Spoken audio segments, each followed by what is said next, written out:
मोदी जी, इतना कुछ हो गया, अब क्या बाकी बचा है?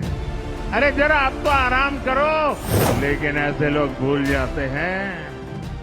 राजस्थान में लोकसभा चुनाव के चलते सियासी समर में कांग्रेस बीजेपी पर जमकर हमले कर रही है। हाल ही में मंगलवार को पीएम मोदी ने कोटपुतली में रैली के जरिए कांग्रेस और अशोक गहलोत पर कई आरोप लगाए। दूसरी तरफ अशोक गहलोत भी पीछे नहीं रहे। पूर्व मुख्यमंत्री अशोक गहलोत ने मोदी सरकार पर बड़े सवाल खड़े करते हुए तीखे हमले किए हैं। उन्होंने कहा कि वर्तमान में देश के हालात इतने खराब हो चुके हैं कि लोकसभा में देश और समाज के भविष्य को बचाना महत्वपूर्ण हो गया है। उन्होंने कहा कि इस समय देश और कांग्रेस दोनों मुश्किलों से जूझ रहे हैं। गहलोत ने पीएम मोदी को आड़े हाथ लेते हुए कहा कि वे देश में भ्रम की स्थिति फैला रहे हैं।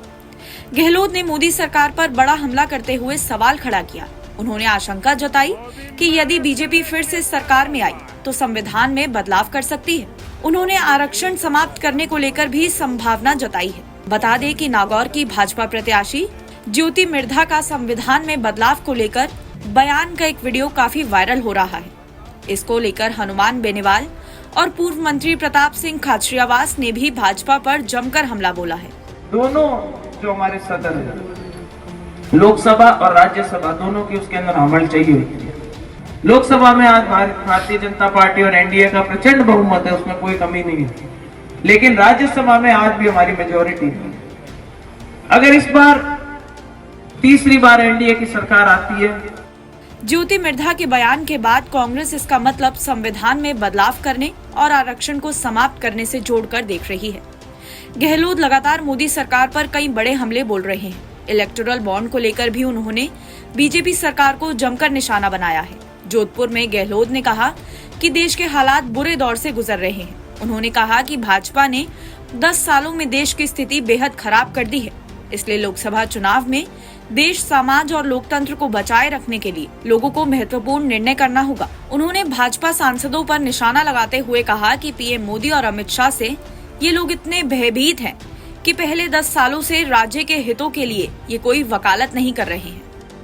गहलोत ने बीजेपी पर जमकर हमला करते हुए कहा कि पीएम मोदी और उनके नेताओं ने हमेशा देश में भ्रम फैलाने का काम ही किया है, झूठा प्रचार प्रसार कर लोगों को अंधेरे में रखा है। उन्होंने कहा कि हमारी सरकार के दौरान भाजपा के नेता कानून व्यवस्था को लेकर सवाल उठाते हैं, लेकिन अब जब प्रदेश में कानून व्यवस्था बिगड़ गई है तो वे नेता कहाँ हैं?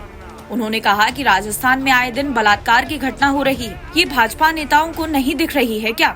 आज के समय में राजस्थान में डकैती होना सामान्य बात है। लगातार प्रदेश में अपराध बढ़ते जा रहे हैं। मीडिया से बातचीत के दौरान एक सवाल के जवाब में गहलोत ने कहा कि उनका किसी से मतभेद नहीं है, हम सब एक हैं और मिलकर लोकसभा चुनाव लड़ेंगे। उन्होंने आगे कहा कि कांग्रेस ने पार्टी के बेहतर उम्मीदवारों को मैदान में उतारा है। उन्हें विश्वास है कि इस बार राजस्थान में चौंकाने वाले परिणाम सामने आएंगे। लेकिन साथियों, 10 साल में जो हुआ वो तो सिर्फ ट्रेलर है, ट्रेलर।